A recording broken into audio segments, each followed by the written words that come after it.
अस्सलाम वालेकुम my dears, I hope that आप सब ठीक होंगे। माय डियर्स, आज का हमारा टॉपिक ऑफ डिस्कशन है आयोनाइजेशन एनर्जी। आज हम आयोनाइजेशन एनर्जी को डिस्कस करेंगे। इस आयोनाइजेशन एनर्जी की यूनिट देखेंगे, डेफिनेशन देखेंगे, डायग्राम के जरिए समझेंगे। बाद में हम ये चीज़ डिस्कस करेंगे कि इसका यूनिट क्या है, ये आयोनाइजेशन एनर्जी किन फैक्टर्स पे डिपेंड करती है, आयोनाइजेशन एनर्जी का ट्रेंड्स क्या है। तो अगले 15-10 मिनट आप, आई होप दैट कि आप मुझे ज़रूर सुनेंगे ताकि आपको बेहतर से बेहतर समझ आ सके माय डियर्स। देखिए माय डियर्स, आयोनाइजेशन एनर्जी क्या है। आयोनाइजेशन एनर्जी जो है, आयोनाइजेशन एंथैल्पी भी हम इसे कह सकते हैं। आयोनाइजेशन एनर्जी को हम आयोनाइजेशन पोटेंशियल भी कहते हैं।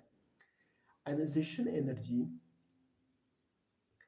किसी भी गैसियस एटम, कोई भी एटम जब गैसियस स्टेट में हो, किसी भी एटम के पास जब वैलेंस इलेक्ट्रॉन हो, कोई भी एटम जब आइसोलेटेड हो, अलग थलग हो, ठीक है। सपोज यहाँ पे डायग्राम के जरिए अभी हम समझेंगे।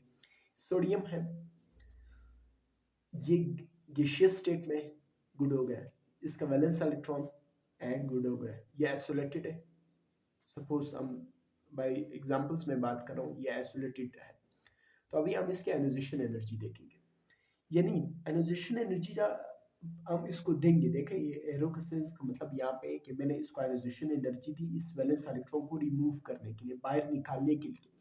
जितने एनर्जी मुझे रिक्वायर्ड होगी इस वैलेंस इलेक्ट्रॉन को, इस आखिरी इलेक्ट्रॉन को बाहर निकालने के लिए, that is known as ionisation energy. ठीक है, यानी जितने एनर्जी मुझे रिक्वायर्ड होगी कि मैं दूं और ये वैलेंस इलेक्ट्रॉन बाहर निकल जाए, एलिमिनेट हो जाए, ठीक है, इस वैलेंस शेल से, या आखिर वैलेंस इलेक्ट्रॉन जो है वैलेंस शेल से बाहर निकल जाए, जितनी एनर्जी मुझे रिक्वायर्ड होगी, that is known as ionisation energy.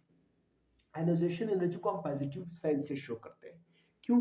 क्योंकि ये हम एनर्जी देते हैं, हम एनर्जी प्रोवाइड करते हैं उस वैलेंस इलेक्ट्रॉन को बाहर निकालने के लिए। आयोनाइजेशन एनर्जी एंडोथर्मिक प्रोसेस है, मतलब इसमें हम एनर्जी इनपुट करते हैं और ये हमेशा जीरो से बड़ी होती है। यानी जाहिर सी बात है कि जीरो होगी तो इट मीन्स कि आप एनर्जी पुट नहीं करें। जब वैल्यू जीरो से ऊपर होगी, इट मीन्स कि सम आयोनाइजेशन एनर्जी है। आयोनाइजेशन एनर्जी का मतलब क्या है, डेफिनेशन के जरिए आप भी फिर समझेंगे माय डियर्स। मैं थोड़ा सा कैमरे को सेट कर लेता हूँ।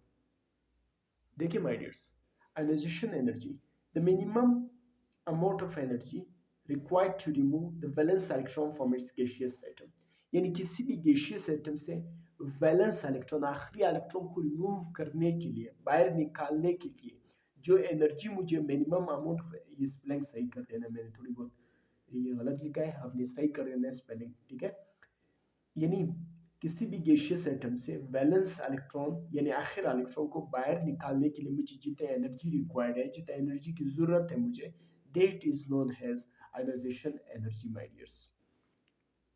माय डियर्स, यहाँ पर आप देख सकते हैं मैंने लिखा है कि एलिमेंटल, यानी आयोनाइजेशन एनर्जी एक एलिमेंटल, यहाँ पे आपको नजर नहीं आ रहा है, मैं ऐसे बोल रहा हूँ कि आयोनाइजेशन एनर्जी एक एलिमेंटल प्रोसेस है, एक मेंटल फिनोमेना है। यानी किसी भी एलिमेंट से आप वैलेंस इलेक्ट्रॉन को रिमूव करते हैं। सपोज सोडियम है, सोडियम से मैंने एक इलेक्ट्रॉन को बाहर निकाला, वैलेंस इलेक्ट्रॉन को, तो जितनी मुझे आयोनाइजेशन एनर्जी रिक्वायर्ड होगी वो +496 kg पर मोल है, पर मोल है, ठीक है। तो ये एग्जांपल्स है। यूनिट क्या है माय डियर्स, केजी पर मोल, किलो कैलोरीज पर मोल, इलेक्ट्रॉन वोल्ट पर एटम। तो ये क्या है, ये यूनिट है माय डियर्स आयोनाइजेशन एनर्जी का। ये एक थर्मोडायनेमिक प्रॉपर्टी है, मतलब इसमें हीट से, एनर्जी से इनपुट होती है, हम एनर्जी देते हैं, हीट देते हैं उस आखिर इलेक्ट्रॉन को रिमूव करने के लिए, जितनी एनर्जी रिक्वायर्ड होती है, that is known as ionisation energy. और ये एक थर्मोडायनेमिक प्रॉपर्टी है। फिर हमने ये देखा कि आयोनाइजेशन एनर्जी क्या है, is directly proportional to stability. यानी जिसकी आयोनाइजेशन एनर्जी ज्यादा होगी उसकी स्टेबिलिटी ज्यादा होगी। यानी वो एटम जो है उसने अपने इलेक्ट्रॉन को ज्यादा ग्रिप कर रखा है, यानी जिसकी स्टेबिलिटी ज्यादा होगी उसकी आयोनाइजेशन एनर्जी माय डियर ज्यादा होगी। थोड़ा सा मैं कैमरे को सेट कर लेता हूँ ताकि आपको जो दूसरे पॉइंट्स है वो भी नजर आ सके। माय डियर्स, आयोनाइजेशन एनर्जी ज्यादा होने का क्या मतलब है, यानी आयोनाइजेशन एनर्जी जब ज्यादा होगी इसका मतलब है कि डिफिकल्ट होगा इलेक्ट्रॉन को रिमूव करने में, डिफिकल्टी होगी। आयोनाइजेशन एनर्जी किसी भी एलिमेंट के ज़्यादा है, मतलब उसके न्यूक्लियस ने उसके इलेक्ट्रॉन को ज़्यादा ग्रिप कर रखा है, ज़्यादा अट्रैक्ट करके रखा है। तो जब ज़्यादा अट्रैक्ट करके रखा है तो मुझे ज़्यादा आयोनाइजेशन एनर्जी रिक्वायर्ड है, ज़्यादा एनर्जी रिक्वायर्ड है ताकि उस इलेक्ट्रॉन को रिमूव कर सके, बाहर निकाल सके। इसी तरह आयोनाइजेशन एनर्जी कम होने का क्या मतलब है? जब आयोनाइजेशन एनर्जी कम होगी माय डियर्स, तो क्या होगा? Easy to remove electron. तो इलेक्ट्रॉन को बाहर निकालने में मुझे कम एनर्जी इनपुट करना पड़ेगा, यानी कम आयोनाइजेशन एनर्जी देना पड़ेगा। ठीक है माय डियर्स, अभी हम ये पढ़ेंगे कि कौन से फैक्टर है जिस पे आयोनाइजेशन एनर्जी इफेक्ट करती है my dears factors affecting ionisation energy. ठीक है, इसको अभी हम देखेंगे कि वो कौन से फैक्टर्स हैं जिस पर आयोनाइजेशन एनर्जी जो है डिपेंड करती है या इफेक्ट होती है।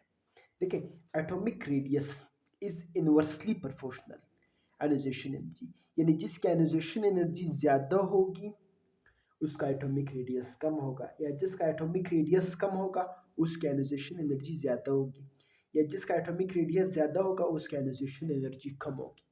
ये बात आपने ज़हन करना है, क्योंकि जब एटॉमिक रेडियस कम होगा सपोज, तो वो न्यूक्लियस के करीब होगा, तो न्यूक्लियस उसके ऊपर ज़्यादा फोर्स लगाएगा उस इलेक्ट्रॉन्स के ऊपर, जिसकी वजह से फिर हमें ज़्यादा आयोनाइजेशन एनर्जी देनी होगी ताकि वो इस न्यूक्लियस फोर्स का मुकाबला कर सके।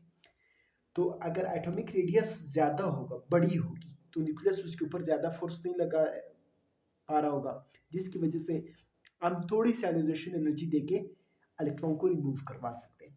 दूसरा, nuclear charge is inversely proportional to ionisation energy, यानी जब न्यूक्लियस के अंदर नंबर ऑफ प्रोटॉन्स ज़्यादा होंगे तो वो इलेक्ट्रॉन को क्या करेंगे? अट्रैक्ट करेंगे, अपनी तरफ ग्रिप करेंगे।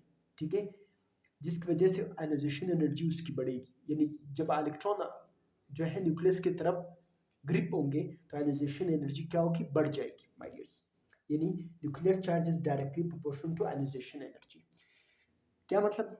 यानी जब वो न्यूक्लियस के करीब होगा, न्यूक्लियस उसके ऊपर ज़्यादा फोर्स लगाएगा, तो मुझे भी ज़्यादा एनर्जी देना होगा ताकि उसके इलेक्ट्रॉन को रिमूव करवा सके, उसकी न्यूक्लियस के फोर्स के अगेंस्ट ज़्यादा एनर्जी मुझे देना होगा, जिसकी वजह से मैं कह सकता हूँ कि न्यूक्लियर चार्ज यानी number of proton is directly proportional to ionisation energy, यानी जब प्रोटॉन नंबर ज़्यादा होगा तो इलेक्ट्रॉन को इटसेल्फ अट्रैक्ट करेंगे अपनी तरफ, जिसकी वजह से वहाँ पे अट्रैक्शन ज़्यादा होती है, जिसकी वजह से मैं ज़्यादा आयोनाइजेशन एनर्जी देनी है ताकि वो इलेक्ट्रॉन को रिमूव कर सके। तो ये बात भी आपने याद रखनी है कि nuclear charge is directly proportional to ionisation energy. इसी तरह shielding effect is inversely proportional to ionisation energy, यानी जब शील्डिंग इफेक्ट बढ़ेगी तो आयोनाइजेशन एनर्जी कम होगी। शील्डिंग इफेक्ट से क्या मुराद? या नंबर ऑफ शेल्स और इंटरवीनिंग इलेक्ट्रॉन, यानी न्यूक्लियस और वैलेंस इलेक्ट्रॉन के बीच जब ज़्यादा इलेक्ट्रॉन आ जाएंगे तो शील्डिंग इफेक्ट बढ़ेगी। जब शील्डिंग इफेक्ट बढ़ेगी तो आयोनाइजेशन एनर्जी क्या होगी? कम होगी। न्यूक्लियस और वैलेंस इलेक्ट्रॉन के दरमियान जो फोर्स प्रोटेक्शन है वो कम हो जाएगा, जिसकी वजह से क्या होगा? आयोनाइजेशन एनर्जी क्या होगी?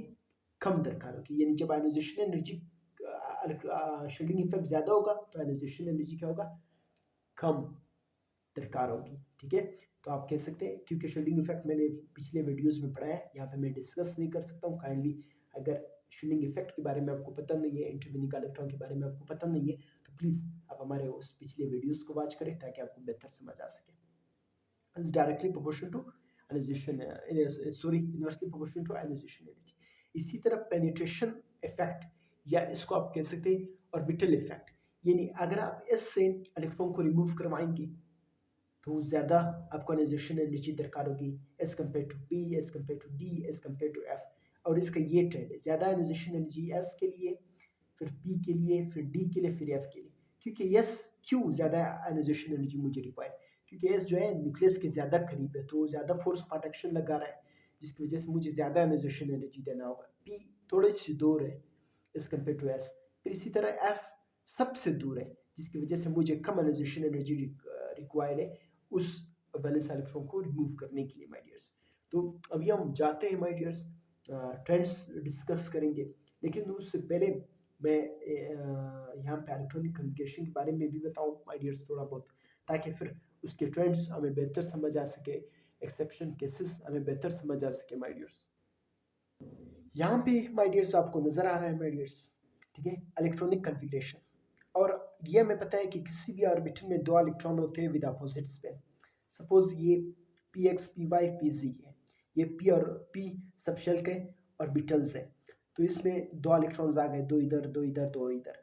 तो इस तरह ऑर्बिटल्स को हम कहेंगे कि कंप्लीटली फील्ड ऑर्बिटल है, ये एक्स्ट्रा स्टेबल है, इसकी आयोनाइजेशन एनर्जी सबसे ज़्यादा है, जिसमें neon argon krypton xenon radon यानी नोबल गैसेस आ जाते हैं। इसी तरह अगर एक एक इलेक्ट्रॉन होंगे तो इसको हम कहेंगे हाफ फील्ड ऑर्बिटल, यानी एक एक है हाफ फील्ड है, ये स्टेबल है। ये क्या थे, ये हाईएस्ट स्टेबल थे, एक्स्ट्रा स्टेबल थे, और ये क्या है, स्टेबल है। As compare to this one, this is less stable than this one, ठीक है।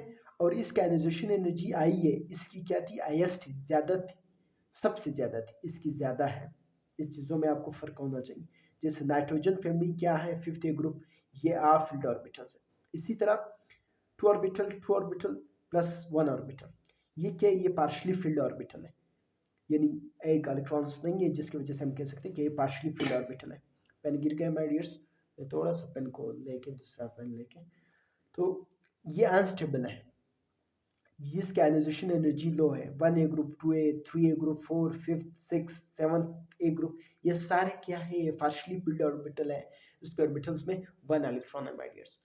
तो ये जनरल कॉन्सेप्ट थी आयोनाइजेशन एनर्जी के ट्रेंड्स को, यानी along the period down the group समझने के लिए हमें एक दो पॉइंट एक्सेप्शन केसेस है, जिसकी वजह से हमने इलेक्ट्रॉनिक कन्फिग्रेशन को डिस्कस किया कि जब सारे इलेक्ट्रॉन होंगे कंप्लीटली फील्ड ऑर्बिटल, जब एक एक होंगे हाफ फील्ड, जब दो में होंगे या एक होगा, ठीक है, और दूसरों में दो दो होंगे तो ये पार्शली फील्ड ऑर्बिटल्स है माय डियर्स। माय डियर्स यहाँ पे आपको नजर आ रहा है, पीरियोडिक ट्रेंड्स देखेंगे my dears. Across the period ionisation energy क्या होगी, इंक्रीज होगी। अक्रॉस द पीरियड यानी जब हम लेफ्ट से राइट की तरफ जाएंगे तो आयोनाइजेशन एनर्जी क्या है, इंक्रीज होगी। सपोज ग्रुप वन है, टू है, थ्री है, फोर है, फिफ्थ है, सिक्स है, सेवंथ है, एट्थ है, ठीक है। ये सेकेंड पीरियड है, टू पी का मतलब सेकेंड पीरियड। जिस यहाँ पे मैंने कुछ फर्जी वैल्यू लिखे हैं एज एग्जाम्पल, ठीक है, कुछ एक्सेप्शन केसेस है वो मैं बाद में समझाऊँ। 5, 12, 10 ये एक्सेप्शन केस जोड़े, 15, 22, 30, 45, यानी अगर आप यू जाएंगे तो यानी अलोंग द पीरियड जाएंगे, लेफ्ट टू राइट जाएंगे, आयोनाइजेशन एनर्जी क्या होगी, इंक्रीज होगी माय डियर्स। इसी तरह माय डियर्स, जैसे बेरिलियम, ठीक है, सेकंड के group is greater than fifth है, थर्ड है। इसी तरह सिक्स ए का ग्रेटर है आयोनाइजेशन एनर्जी देन फिफ्थ ए का इज ग्रेटर देन सिक्स है। क्यों, जैसे नाइट्रोजन का आयोनाइजेशन एनर्जी ज़्यादा है ऑक्सीजन से, क्यों, इसका रीज़न हम आगे जाके देखेंगे। यहाँ पे मैंने एक्सेप्शन का रीज़न लिखे हैं ताकि आपको बेहतर समझ आ सके। नीचे मैंने लिखे हैं उसके रीजंस मैं आपको बताऊंगा, लेकिन जनरल आपने ये याद रखना है कि from across the period from left to right ionisation energy क्या हो रही है, इंक्रीज हो रही है माय डियर्स। यहाँ पे आपने रीजन देना है कि अक्रॉस द पीरियड यानी लेफ्ट टू राइट जब हम जाएंगे आयोनाइजेशन एनर्जी क्यों इंक्रीज हो रही है, क्योंकि न्यूक्लियर चार्ज इंक्रीज हो रहे हैं, नंबर ऑफ प्रोटॉन इंक्रीज हो रहे हैं।